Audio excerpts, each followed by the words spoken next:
Hi everybody, it's Tammy. Welcome to the channel. If you're new here, this is Simply Living PEI and it's just us on Prince Edward Island. But we are in the middle of a pantry challenge, so I thought today would be a kind of a cool day to tell you that everything on this table, well, except for my planters, of course, everything on this table, except for 2 items, technically have no expiry date. I'm waiting. In case you're wondering for I'm waiting for everybody to say, yeah, you're full of poop. Forget the terminology. No, but seriously, actually, there are 13 products that technically can last pretty much indefinitely if you take care of them. Kind of weird, right? The one product that is actually been proven to virtually last forever. You ready? Honey. Honey. Can you believe that? Honey. So, I'll have to try and find the link. There is, it was an archaeological dig. They actually found honey in a tomb from like 3,000 years ago, and it was still edible. Can you believe that? 3,000-year-old honey. This honey's not 3,000 years old. It definitely doesn't last that long. Now, it'll crystallize. Who cares? Take your container, put it in a really, really low simmering thing of water and just slowly warm it up and all the crystals melt and you're good to go. I actually do have another jar, exact same honey, that is crystallizing. That's the stuff I put in my tea. Tiny bit, scoop it in, stir it in, done. But no, seriously, there are actually 13 products that you buy that you probably almost all of you have in your house that technically doesn't expire. Honey being number 1. I'm like, seriously, I had no idea. A couple of things make sense. A couple of things were, really? But let's go through them. Honey. Yeah, honey. Honey technically doesn't expire. I forgot the sugar. Sugar also technically doesn't expire. I had no idea. Now, of course, we're in Canada. Well, I'm in Canada. You guys might not be in Canada. I'm in Canada. They all have best before dates. Things like honey, it's not really going to change anything. Things like, excuse me, where'd it go? Bouillon, yeah. I mean, it may not be as strong, but it technically can't go bad. Now, the reason why a lot of these products don't are either 1, the nature of the product, or 2, it's, well, basically still the nature of the product, but it's the way they're prepared. Think of bouillon. Now, normally they're cubes. I don't have any cubes left. It's pantry challenge. I'm not going to buy any. But the bouillon, the cubes, not going to lie, there's a lot of sodium in bouillon, but that's also the reason why they don't expire. Yeah, we've all had them where they've gone hard as a rock. We've had the, you can hear that. We've had the powder that's gone hard as a rock. Big deal, break it up. You know, it's not going to go to waste. Another thing, salt. Salt. Salt. So this is just a, it's of course pink sea salt. This is actually a kosher flaked salt because I really like to cook with kosher salt. I really don't know why. Now, if you use just regular iodized salt, same thing. It really doesn't go bad. If it gets wet, preferably with just water, it'll dry out, you're good to go. If it gets wet with something else, it's not the salt that goes bad. It's whatever else it got wet with. So if you spill chicken stock on it, if you spill tomato sauce on it or tomato juice on it, yeah, it's the tomato or the chicken or the whatever, that's going to go bad. And then, of course, there's this guy here. Oh, this is like my favorite little thing in the world. I bought this salt 9 years ago. The only reason I know is that I actually got this in a supermarket in Tunisia when I was there for work. And I don't use it. This is like, it really needs a good scrubbing again. But that's salt. I don't know why. That's just a me thing. Anyway, let's get back to the point. Like I said, salt. The bouillon still has salt in it, but there's something else that doesn't expire. And this is how it's made. Soy sauce. I don't keep this in the fridge. You don't need to keep it in the fridge. Soy sauce is like mustard. You don't have to. But when it comes to this stuff, it's how it's made. Soy sauce, if I've ever had traditional made in the big, huge, massive wooden vats that you could probably fit a car in, like that stuff that's fermented for who knows how long, and it costs a small fortune. If you could try it, if you ever had a chance to try it, trust me, you should try it. Traditional, good, made, artisan. I mean, artisan, that's like such a buzzword now, isn't it? I call artisan as this old school, like, when, where there may be 3 factories out of 1,000 that make it that way. That's the stuff I'm talking about. But anyway, to get to the point, same thing. Soy sauce, it's like 40% sodium. I mean, this stuff isn't going to go bad. It'll probably dry out, but it won't go bad. So, another thing. So, now the one that I thought was weird. Oh, wait a minute. We have one more salt product. The vinegars. So, regular good old-fashioned white vinegar. This stuff here, yeah, I actually keep, when it goes on sale, I tend to grab the extra bottle because I do use it a lot for canning season. Also use it to wipe all the rims when we're canning, all that fun stuff. And I've also used it for some cleaning jobs. I'm kind of trying to get more into cleaning with vinegar, believe it or not, because it's like the acidic content actually works pretty good. But those are all the salt products. But let's get back to what shocked me. Rice. Did you know rice could last indefinitely if kept in an airtight? Now this guy's airtight. So, which I thought was great. So I kept the seal on the inside. This was peanut butter pretzel bites in this container that I had bought, Fred. It's the perfect container for my rice because it's got a handle. Aww. But did you know rice? A white rice. So, basmati rice. This is jasmine rice, plain old white rice. They really don't go bad. Keep them in a airtight, dry spot. Rice can last for years. I had no idea. Now, brown rice, that's a whole other story. Brown rice has got more oils to it. It's not the rice that goes bad. It's the oils. See, I've been learning stuff. And this is just the stuff that I learned before we started doing the challenge. So I knew what I was doing. I'm thinking, am I able to still eat that food? I've had it for a while. And the answer is yes, I can, which is fabulous. But this blew me away. I had no idea. That actually takes us to more dried stuff. All these dried beans.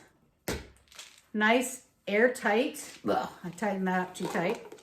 Nice airtight container. These things will last pretty much forever. I mean, I had no idea. I mean, I keep telling myself, let's get out the canning jars. Let's get out the pressure canner. Let's can some of the kidney beans. Let's can some chickpeas. Make it quicker. But I got thinking, a canned food, now properly canned, of course, it'll last quite a while. But when I only want a little bit, I'm going to open an entire jar. Nah, I'm just going to do this. See? No clue. The other one that blew me away a bit was popcorn. And the more I think about it, the more it makes sense to me. Popcorn is an extremely dried out corn kernel. Have you ever seen popcorn go bad? That's not popped. Clarification there. I've never seen popcorn go bad. Have you ever seen popcorn go bad? Never. It's unbelievable. Excuse me. I'm beside the wood stove. It's a little dry and warm. And another one that I discovered, and it makes sense to me because I use this a lot. There's probably a lot of people that don't use powdered milk anymore. So when I was a kid, we used to go every weekend, my mother, my sister, and I, to my grandmother's house. And I honestly don't know why. I mean, she's unfortunately, you know, not with us anymore, so I can't ask her. But the only thing we ever drank when it came to milk was powdered milk. And I don't know why. Was, you know, the early 70s, was milk massively expensive? Does anybody remember? Because I honestly have no clue. But this was the stuff that we drank. And since Fred is a huge milk drinker, I'm not going to use all the milk in the fridge if I just need a little bit, if I'm going to add for the extra calcium. Or believe it or not, it's a great way to add protein to stuff. I'm a huge cream of wheat person. Yeah, I'm that old. And I actually make my cream of wheat with powdered milk. Why not? But airtight container. Apparently this stuff will last like almost forever. It's freeze dried. But I just thought of something. Does that mean freeze dried coffee is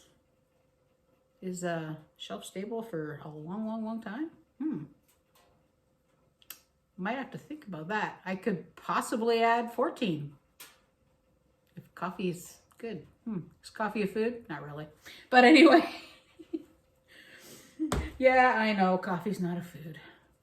So there's two others that they're not really a food. I mean, I know salt, vinegars, they're not really a food, but cornstarch is another thing. Cornstarch, it does not expire. It does have a best before date, that's Canadian law, but it doesn't expire. This stuff never goes bad. Now, there is one more food that doesn't expire, and it's strictly, in this case, not a salt content thing. It's actually an alcohol content. So if I left the lid off of this, it'd be useless, but pure vanilla.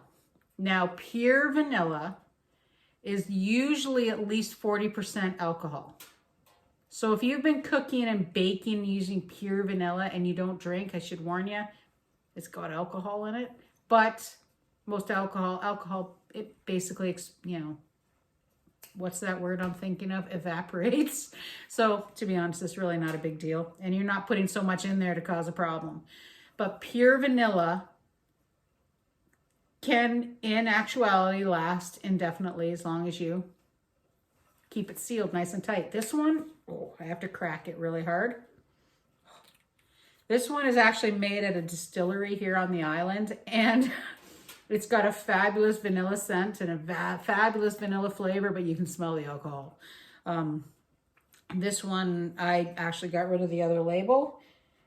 I'm pretty sure this one was a 60, which is pretty high, I think. I'm trying to remember. That might also have just been the alcohol that this specific distillery makes. No, I just do not remember. Now, the one that does not last forever is the vanilla bean paste. Now, vanilla bean paste is not made with all the same alcohol content. As you can tell, it also dries up. Smells wonderful. This one is not bad. It just, when I seal it tight, it just kind of gets a little funky. But this technically expired in 2020. And I've been actually waiting to see how long this one will last. I probably shouldn't do that. It's probably not healthy, but that's okay. Now, there is one more food that technically can last indefinitely. This is something I do not have. I have pretty much everything else out of the top 13. But what I don't have is another one that I had heard of, and I've never done it, never bought it, never tried it, and they're wheat berries. Now, wheat berries, if you're in the US, you can actually buy the 5-gallon buckets, or 5-gallon and 2-gallon, I think, of wheat berries in a bucket at Costco. I had no idea. But there's a fabulous company in the States, which I'm kind of wishing they come to Canada someday, called Thrive Market. And you can get wheat berries from them too. I guess there's some sort of, like a, I don't know. You pay a little bit a month. It's not a lot, but, you know, and then you just get some really good food apparently for decent prices. And you know, they do like the GMO and the non-GMO, the gluten-free and everything. I'll put the link for the company down below. No, I've never used them, but they're not in Canada. So if you're in the States and if you've ever used Thrive Market, let me know, because I've heard nothing but good things. And I think it would be kind of cool to get some of their products in Canada, because some of it looks so good. I know it's terrible. I'm on a pantry challenge and I'm thinking about going shopping. No shopping. But anyway, there is one last thing I'm going to talk about, and that is the tin cans. Now, I always grew up making sure when we got the tin cans off the shelf, this is good old-fashioned no-name mixed veggies, in case you're wondering. Whenever we looked at the cans on the shelf, they couldn't have dents. We grew up, for a little while, it was like a single mom kind of, mom and the girls. And a dented can, you ran the risk of getting bad food. So if it's got a dent, you damage the can, it causes stuff to happen in the can, it poofs up, you open it, and then it explodes everywhere. Cans, if they're in good shape, no dents, no nothing, these things can last a heck of a lot longer than what's on them. So to be honest, these little no-name vegetables, now these guys technically expired a couple of months ago. I've had these in the cupboard for I'm not going to tell you how long I've had them in the cupboard, because they were on clearance for a ridiculously good price. They are potatoes, carrots, beans, peas. I actually make cheater soup with these. I only have a few left, so bring them back, Loblaws. Just saying. But this is, anyway, I should probably really get back to the point. So all of this stuff here, as I was prepping for our pantry challenge, all of this was, is this food still good? So I did a whack ton of research. It's amazing how long this stuff lasts. I honestly had no idea.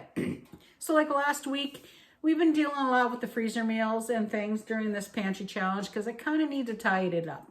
If I don't tidy it up, then we can't properly have food in the freezer. I'm not a prepper. I don't have bags of wheat berries. I don't have 7 bags of black beans, or I have 5 different kinds of rice, but I don't have 50 pounds of each. I'm not a prepper. What I am is someone who grew up in a family that we were a great family. We were a loving family, but we didn't have a lot of cash. So for us, it was make sure you have what you have, make sure it's good, make sure it's healthy, and make sure you can feed yourself and you have enough. Of course, when I got older, when you start getting your first full-time job and then you start doing this, doing that, having your own family, then you do stupid stuff like maybe go to the McDee's a little more often than you really should. But prepping for the challenge and reading and researching and figuring what can I make. I mean, I'm going to continue on next month. But it's not going to be a not buy anything. Next month, it's going to be only buy what I need based on our meal plan. But I'm tripping over my tongue now. I'm just completely blown away with the things that I've learned, and I'm really, really happy. That's my spiel for today. So at the end of the week, we'll post the video though for our week 2 challenge. We're starting to use a little bit more. It's chicken week. Seems like it's chicken week, but that's okay. Next week, I'm trying to work on my meal plan. I think we're going to hit up more of these dried stuff and canned things, and maybe we'll play. But like I said, the research has been phenomenal. I've learned a lot, and I'm extremely happy that we're doing this. And in case you've wondered, it's now officially PEI pink light season. We actually have a little seedling down there, but all the lights are connected, and I've got one little seedling in there, and I need to keep it happy. So I've got an entire set of pink lights, some girl lights for one itty seedling this big. I'm going to tell you about him later. I want to make sure it survives first, and then we'll talk about that. But that's it for me, guys. I've been hanging out beside the wood stove. I got my pink light in the background. I'm going to start working on our meal plans for the rest of the month, and I guess I'm just going to say thanks for hanging out. I appreciate you coming along with us as we do our Simpler Life on PEI, and You guys have a fabulous day. Talk soon.